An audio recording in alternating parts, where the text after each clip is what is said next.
Los dones del Espíritu son las habilidades espirituales del Espíritu Santo dadas al pueblo de Dios para que, por medio de su uso, edifiquen al cuerpo de Cristo y den gloria a Dios. Los evangélicos, en su gran mayoría, están de acuerdo en estos asuntos primarios relacionados con los dones, pero discrepan en los secundarios. Estamos de acuerdo con que ciertos dones han cesado, en términos específicos, los de apóstoles y profetas como aquellos que hablan revelación autorizada de Dios y los dones especiales. No obstante, deberíamos estar de acuerdo con que ningún don espiritual es esencial para la salvación. A continuación escuchemos la predicación del pastor y Dr. R. C. Sproul acerca de este tema tan importante. En nuestro primer segmento de nuestro estudio de la persona y obra del Espíritu Santo mencioné que ha habido más libros escritos en los últimos 50 años respecto al Espíritu Santo de lo que se han escrito en toda la historia de la Iglesia cristiana hasta este momento. Y en su mayoría la razón de esa plétora de publicaciones ha sido el impacto del movimiento carismático. Y gran parte de la preocupación que se investiga en estos libros tiene que ver con el concepto del bautismo del Espíritu Santo, tal como lo vimos brevemente, pero más significativo y más fundamental ha sido todo el tema del hablar en lenguas. Y se añade a ese tema el amplio asunto de los dones del Espíritu a medida que son mencionados en el Nuevo Testamento. Y cada vez que llegamos al tema de hablar en lenguas, por ejemplo, hay una serie de preguntas relacionadas que hacen que una posición dogmática sea difícil de alcanzar con respecto a la comprensión de estas cosas. Preguntas como esta, por ejemplo, ¿es la glosolalia o el hablar en lenguas que se registra en el libro de Hechos, describiendo los acontecimientos del día de Pentecostés, lo mismo que Pablo habla en su carta a Primera de Corintios? ¿El hablar en lenguas en la iglesia de Corinto es lo mismo que sucedió en Pentecostés? La suposición tácita que la mayoría de gente hace es que son una cosa y lo mismo, pero algunos estudiosos al investigar esto han indicado que tal vez, al menos en Pentecostés, el milagro no fue tanto en el hablar como lo fue en el escuchar, es decir, que fue un milagro de traducción. Esas personas de diferentes trasfondos y regiones y formas de hablar fueron capaces de entender las declaraciones dadas por los judíos reunidos allí. Y la Escritura simplemente no es explícita con respecto a esa pregunta, por lo que sigue siendo un tema de especulación. La segunda pregunta que se asocia con las lenguas particularmente es que si este fenómeno que ocurrió en el siglo I fue diseñado por Dios para continuar a lo largo de la historia cristiana. Y uno de los problemas que encontramos hasta este momento es la evidencia extremadamente escasa de cualquier continuidad de la manifestación de lenguas desde el primer siglo hasta el siglo XX. Si vemos los anales de la historia de la Iglesia, encontramos un silencio profundo con respecto a este asunto. Entonces, algunos han argumentado que esto tiene importancia escatológica tras la idea de las lluvias tempranas y las lluvias tardías, que las lluvias tempranas del Espíritu Santo fueron indicadas por el derramamiento del Espíritu en el siglo I, y ahora este nuevo avivamiento del hablar en lenguas es un indicativo de las lluvias tardías como presagio de los últimos momentos de la historia redentora antes del regreso de Cristo. Esa es otra pregunta asociada con las lenguas. Tal vez una pregunta aún más significativa con respecto a las lenguas es la pregunta, el hablar en lenguas que se indica que ocurrió en la comunidad corintia, ¿fue milagrosa en la entrega de poder? Y si lo fue, ¿el hablar en lenguas que se reporta hoy es igualmente milagroso? Y otra vez, esa es una pregunta más relacionada. Pero la pregunta más grande, por supuesto, a la que se enfrenta la gente es, ¿el hablar en lenguas que escuchamos hoy es lo mismo que sucedió en la iglesia de Corinto? ¿O es una habilidad natural que la gente tiene de hablar sin que se les entienda bajo la influencia del Espíritu Santo? Y de nuevo, ese debate continúa. Y más allá de eso, como ya he mencionado, este tema de hablar en lenguas es un indicador necesario de que uno está siendo bautizado en el Espíritu Santo. Bueno, volvamos nuestra atención a lo que el Nuevo Testamento dice sobre estos asuntos, así como la reflexión más extensa de la persona y obra del Espíritu Santo que tenemos en general, la tenemos en el discurso del aposento alto registrado en el Evangelio de Juan, capítulo 14, 15, 16 y 17.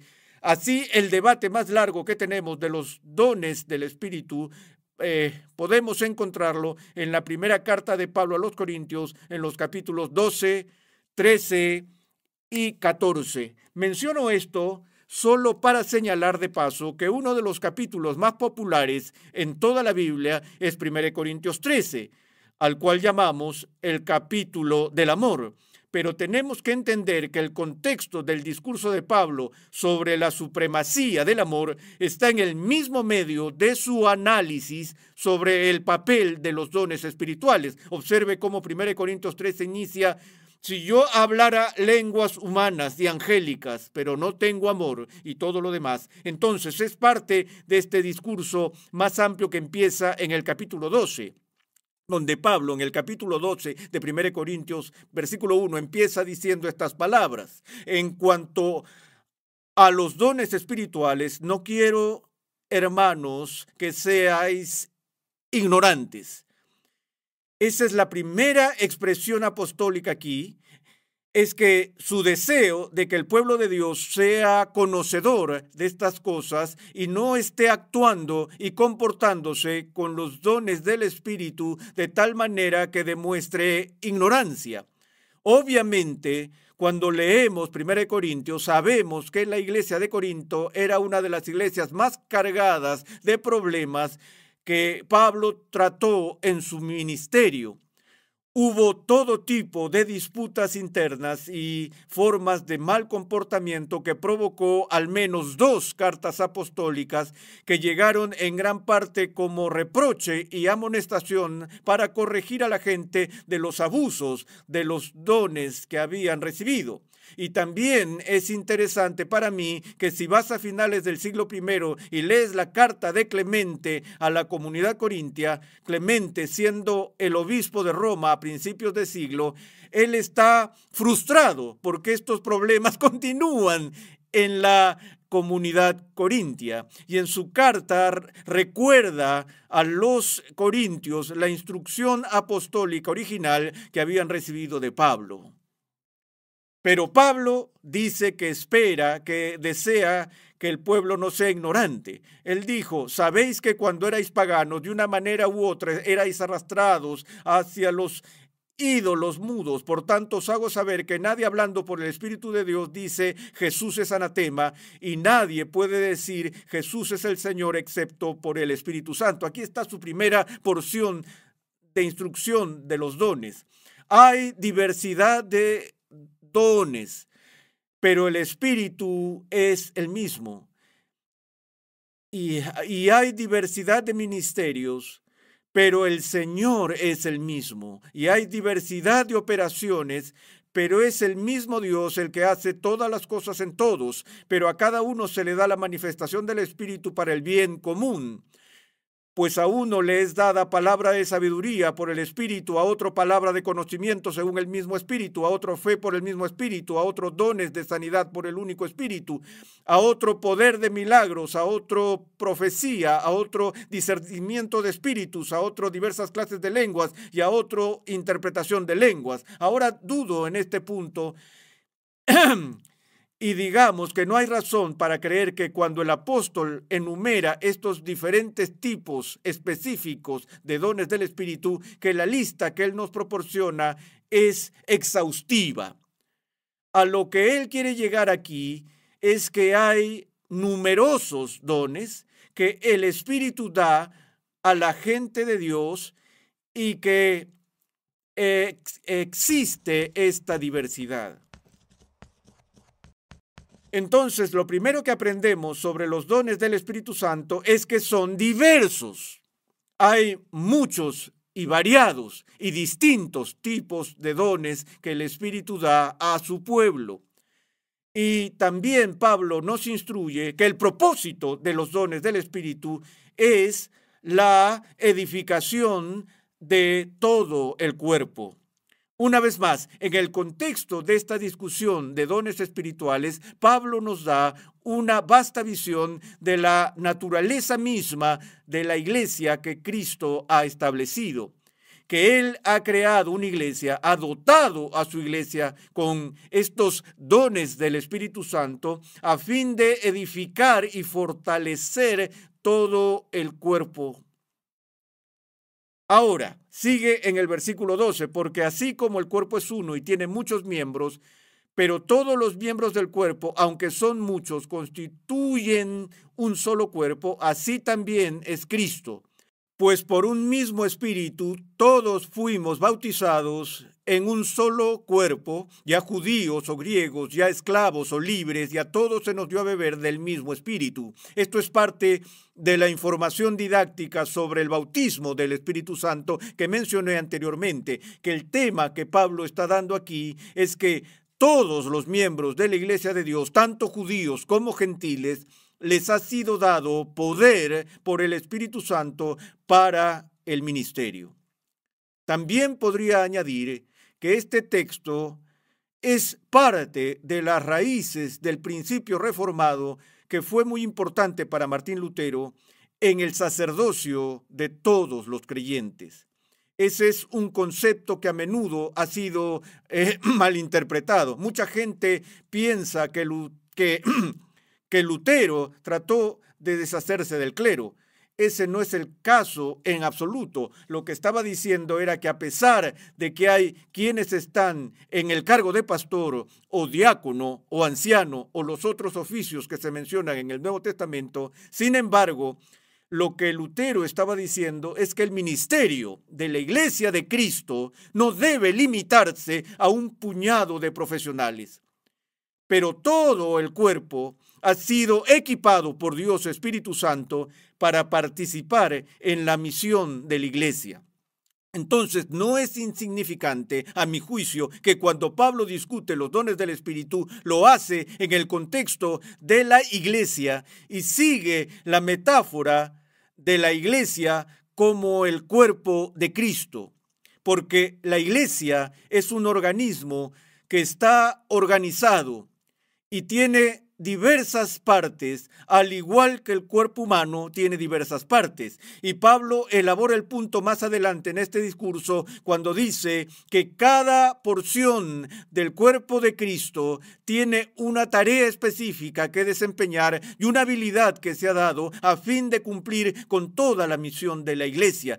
Del mismo modo que las partes individuales del cuerpo humano tienen funciones específicas que cumplir para el bienestar de todo el cuerpo.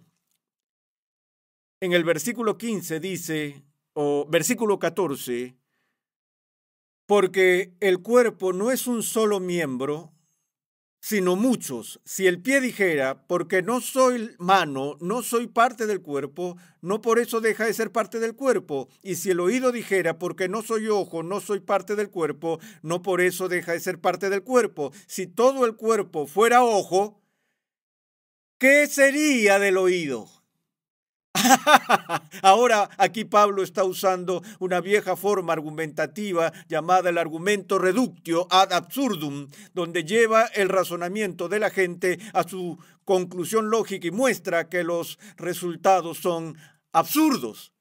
Y de nuevo se dirige a estas personas que quieren hacer del don de lenguas lo máximo y supremo, la prueba última de espiritualidad en la vida de la iglesia. Eso era lo que estaba pasando allí en Corinto.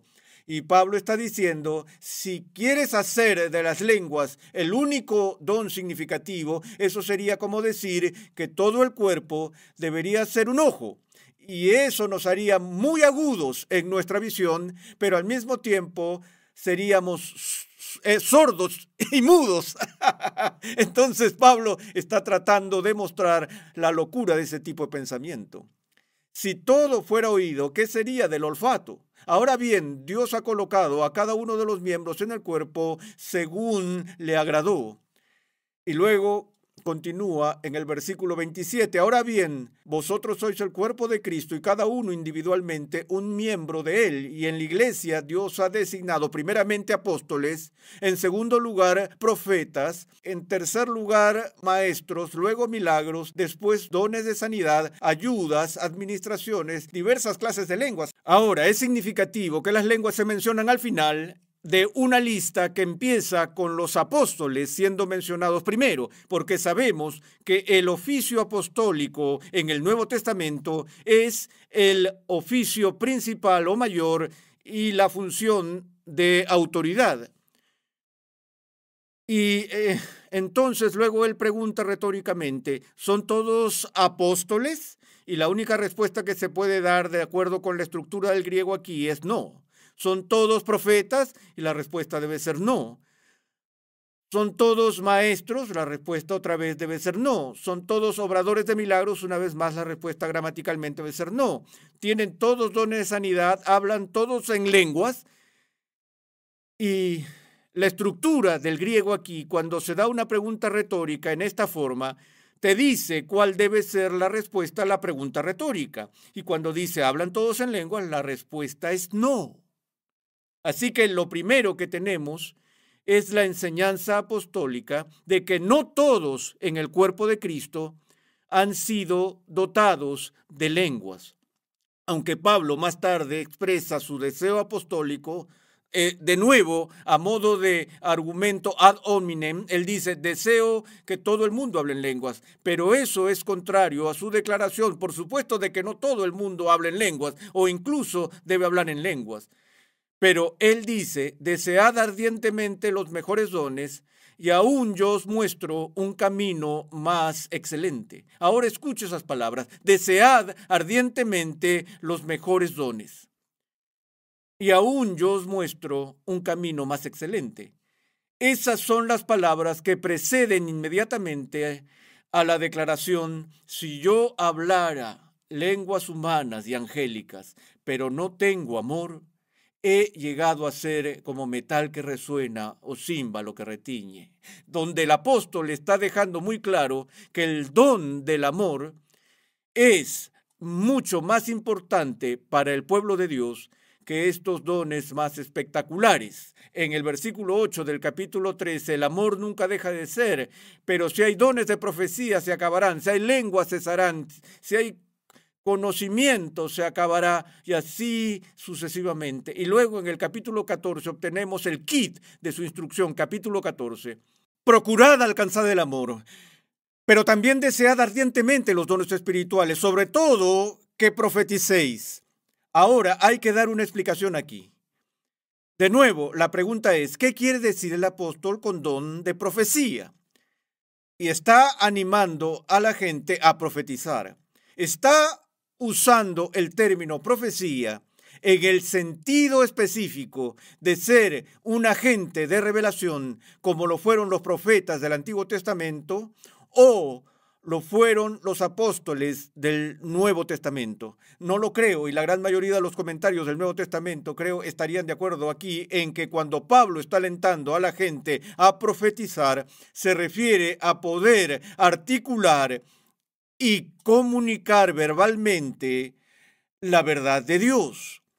Que cuando el predicador predica, cuando el cristiano individual da testimonio de su fe, comunicando la fe, esa es una acción profética, no en el sentido de hablar como autor de las Escrituras o dar nueva revelación a la comunidad de Dios como lo hicieron los profetas del Antiguo Testamento, o incluso tiene una referencia primaria a las predicciones futuras. Hacemos la distinción sobre el don profético, incluso en el Antiguo Testamento, entre la predicción y la profecía. El énfasis principal no está en la predicción futura, sino en hablar de la verdad de Dios. Y creo que esto es lo que Pablo está alentando a la gente a ser capaz de hacer. En el versículo 2 dice, porque el que habla en lenguas no habla a los hombres, sino a Dios. De nuevo, otra razón por la que algunas personas piensan que esta es la diferencia aquí entre lo que está pasando en Corinto y lo que había sucedido en Pentecostés. Porque aquí pareciera sugerir que hablar en lenguas es una especie de oración. Porque el que habla en lenguas no habla a los hombres, sino a Dios, pues nadie lo entiende, sino que en su espíritu habla misterios, pero el que profetiza habla a los hombres para edificación, exhortación y consolación. El que habla en lenguas a sí mismo se edifica, pero el que profetiza edifica la iglesia. Yo quisiera que todos hablarais en lenguas, pero aún más que profetizarais, pues el que profetiza es superior al que habla en lenguas, a menos de que las interprete para que la iglesia reciba edificación. Él continúa en el versículo 6. Ahora bien, hermanos, si yo voy a vosotros hablando en lenguas, ¿de qué provecho os seré a menos que os hable por medio de revelación o de conocimiento, de profecía o de enseñanza? En otras palabras, no hay beneficio para el pueblo de Dios sin que el contenido inteligible de la verdad de Dios sea comunicado al pueblo. Y el problema con las lenguas de entonces y las lenguas de ahora es que son ininteligibles, lo que hace que muchos estudiosos del Nuevo Testamento crean que el fenómeno contemporáneo de las lenguas es simplemente una capacidad humana de suspirar o experimentar expresiones extáticas bajo la influencia del Espíritu Santo. Esto no es una negación de que las personas se están comunicando con el Espíritu Santo cuando se dedican a esta actividad.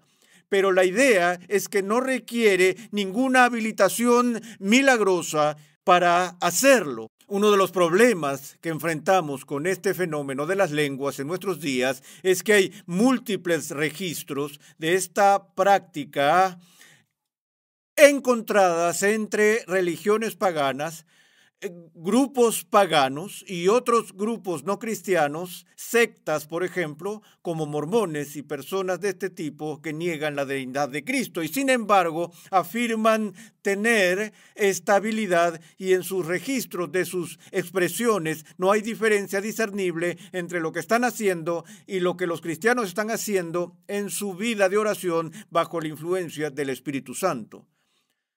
Ahora, de nuevo, Pablo continúa y da instrucciones estrictas sobre cómo este don, el don de lenguas, iba a ser utilizado en la iglesia primitiva. Y el énfasis que da está en orden en vez de desorden y que la iglesia no debe ser interrumpida por lenguas a menos que haya un intérprete allí, alguien que pueda hacerlo comprensible. Y se dio gran sensibilidad en el caso de alguien que no era un creyente, que entró en su reunión y no tenía idea de lo que estaba pasando. En cualquier caso, en resumen, el apóstol Pablo no dice que las lenguas son malas y que la profecía es buena, o las lenguas son malas y el amor es bueno. Lo que sí hace es distinguir no entre lo bueno y lo malo, sino entre lo bueno y lo mejor. Las lenguas están bien, pero la profecía es mejor.